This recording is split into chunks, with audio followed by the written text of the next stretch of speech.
नमस्कार साथियों, चुनावी वर्ष में चुनावों की बातें होनी चाहिए, जनता से जुड़े मुद्दों की बातें होनी चाहिए।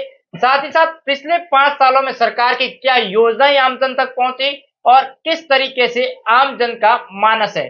तमाम बातों पर बात करेंगे, तमाम सरकार के कार्यों पर बात करेंगे, साथ ही साथ बात करेंगे स्थानीय नेताओं की राजनीति की।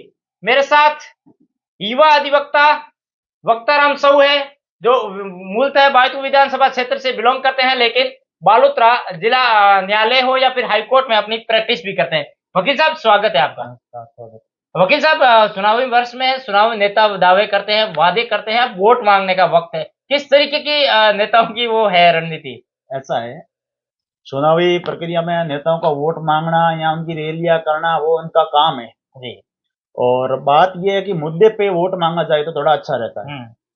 और मुद्दा क्या है कि क्या आपने काम किया है, कितना हम्म। किया है, कौन कौन से काम किया है, वो उन कामों की गिनती आम पब्लिक में होनी जरूरी है। हम्म। विशेष तौर पर पिछले 5 सालों की बात करें तो राजस्थान सरकार, जो गहलोत सरकार रही है पिछले 5 साल में, उन्होंने खूब दावे किए कि हमने बिल्कुल। वो काम किए, कई तरीके की योजनाएँ चलाई। चुनाव के अंतिम वर्ष में उन्होंने महँगाई राहत कैंप भी लगाए और कई तरीके की योजनाओं को लेकर जनता के बीच में वो पहुँचे। क्या उन योजनाओं को य मुख्य रूप से जो ग्रामीण क्षेत्रों में जनता बैठती है, ठेठ देहात में बैठती है, उन तक पहुँची है? क्या इसका रिएक्शन अब इन चुनावों में देखने को मिलेगा? ऐसा है, कुछ योजनाएं गहलोत सरकार की जो है वो अच्छी है, हुँ। और कुछ योजनाएं ऐसी है जो एक खोखला है, हुँ। क्योंकि उनका धरातल पे कोई प्रभाव नहीं है। अब इसमें एक मुख्यमंत्री राहत कैंप, हुँ। उनका कोई असर नहीं। हुँ।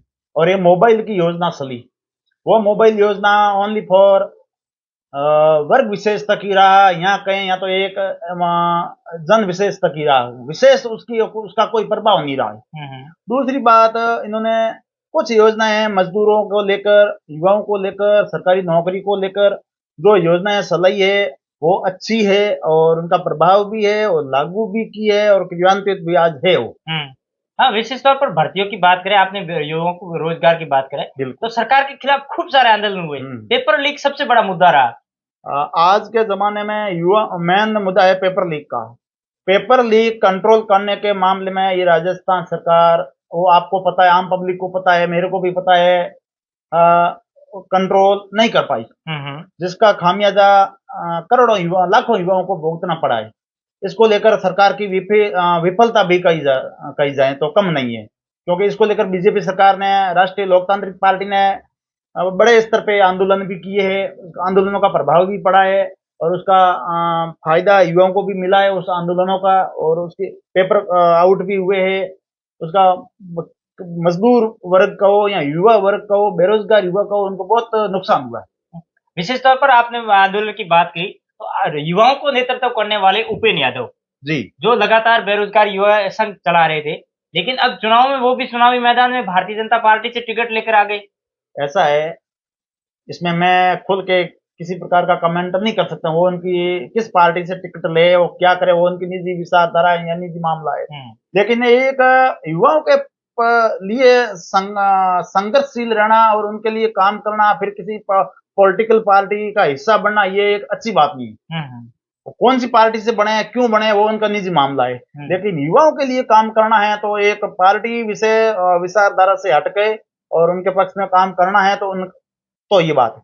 विशेष तौर पर सरकार की योजनाओं को अलग जगह पर रख दें और नेताओं को एक अलग नजरिए से देखे जाए, तो अपन बाड़मेर जिले की, बालोतरा जिले के संदर्भ में बात करते हैं, तो यहाँ पर एक तरीके का एक नया इवेंट आयाम सामने स्थापित किया है। स्थापित किया है, या फिर जिस तरीके से बातें सामने आ रही है, भारतीय जनता पार्टी की बात करें तो टिकट वितरण को लेकर सबसे ज्यादा विरोधाभास है। बाड़मेर की बात करें तो बड़ा नाम राजनीति में रामदान चौधरी का परिवार है, उनके परिवार से टिकट काटी गई है, लेकिन उसका विरोध भी क्या देखने को मिलेगा बाड़मेर जिले और बालोतरा जिले की सीटों पर? ऐसा है, बाड़मेर बालोतरा नहीं, पूरे मारवाड़ और पश्चिमी राजस्थान में इस टिकट वितरण को लेकर जो हुआ है, धनबल के कहो, किसी मुद्दे पे कहो, जो हुआ है वो बहुत गलत हुआ है। किसान कौम का अपमान हुआ है, स्वर्गीय रामदान जी परिवार का और उनकी पगड़ी के अपमान हुआ है। उनको लेकर किसान, जाट जाति नहीं, किसान कौम में भारी आक्रोश है। उसका खामियाजा पूर्ण रूप से भारतीय जनता पार्टी को भुगतना पड़ेगा और भुगतने के लिए तैयार रहें। अच्छा, इस बात में लिख कई बयानबाजी भी हुई है। यहाँ के स्थानीय सांसद को भी विरोध का सामना पड़ रहा है। कई ऐसी खबरें भी नेशनल मीडिया में भी चल कर आ रही है कि कैलाश चौधरी है, उनको विरोध करना पड़ रहा है। क्या इस टिकट वितरण में या कटिंग में उनकी भूमिका रही है? ऐसा है, उनको एक बीजेपी ने केंद्रीय बीजेपी कमेटी ने एक उनको राज्य का प्रभार सौंपा है, उनको डैमेज कंट्रोल करने के लिए नियुक्त किए हैं, सब ठीक है।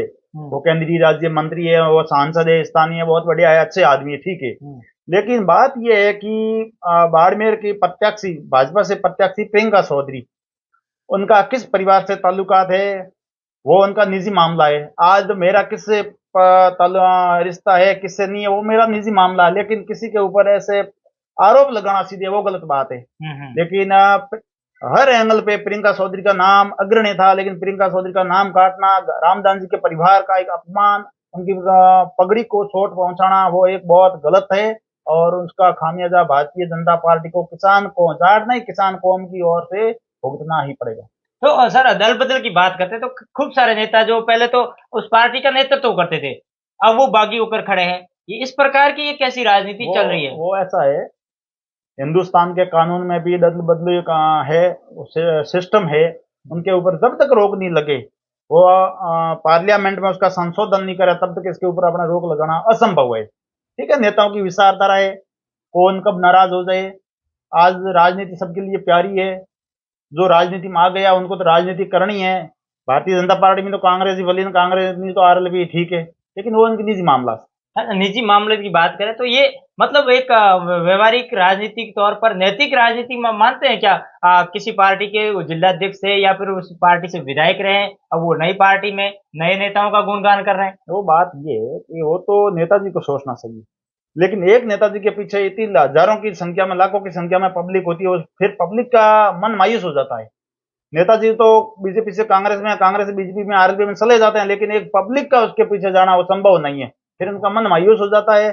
फिर वो विकास ही ऐसे ही होते हैं सर, जैसे दल बदलू होता है वैसे ही विकास ही होता है। विकास के कोई आयाम या पंख लगने संभावित नहीं सर। बायतू विधानसभा क्षेत्र पर आते हैं। पिछले 5 सालों में विकास को लेकर खूब सारी बातें हो रही है, बढ़ता बायतू का नारा चल रहा है। साथ ही साथ भारतीय जनता पार्टी ने भी एक नेता को उतारा है, आरएलपी भी मैदान में है।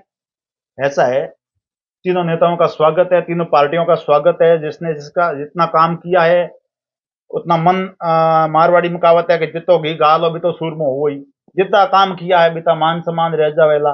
दूसरी बात है कि कांग्रेस सरकार ने 5 साल में कुछ काम किए हैं, वो बहुत अच्छे किए। तारबंदी की योजना हो, गोवंश को लेके हो, या कोरोना काल में हो, मतलब कुछ युवाओं के लिए हो, सरकारी नौकरियां हो, सरकारी स्कूलों में टीचर की व्यवस्था हो, इंग्लिश मीडियम, महात्मा गांधी जी का सपना भी था कि इंग्लिश मीडियम स्कूलें खुले, और हरीश चौधरी ने कुछ काम किए, बहुत अच्छे किए।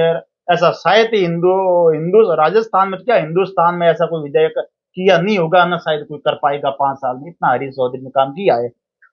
तो क्या हरीश चौधरी अब मैदान में है तो जनता को उनके प्रति सहानुभूति है या फिर दूसरी पार्टियां बाजी मार ले जाएगी? वो तो ऐसा है, भाई तो की जनता का काम है, मेरे पास एक वोट है, भाई तो की जनता जो करेगी वो फैसला हरीश चौधरी जी को और अन्य पार्टियों को स्वीकार करना होगा। लेकिन इनका काम है वो अच्छा काम है।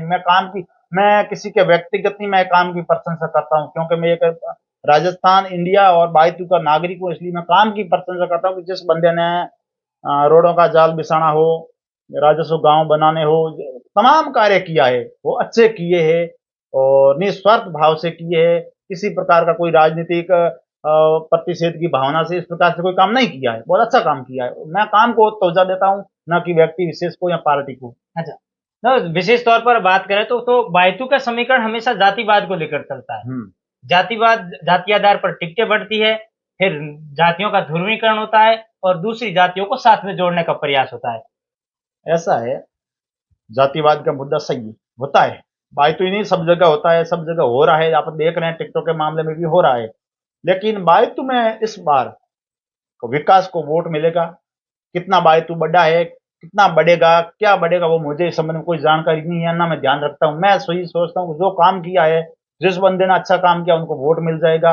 जिसने काम नहीं किया है, यहाँ विपक्ष की अच्छी भूमिका निभाई है। विपक्ष को लेके, युवाओं की मांग को लेके, पेपर लीक प्रकरण को लेके, बजरी भूमाफिया आंदोलनों को लेके जैसे भी कार्य किए हैं, जिसने विपक्ष की अच्छी भूमिका निभाई है तो उनको उसी हिसाब से वोट मिलेगा, और विकास की ओर से काम किया है तो उसको विकास की ओर से काम वोट मिलेगा। अच्छा, तो दूसरी बात करते हैं, तो भारतीय जनता पार्टी की बात करते हैं।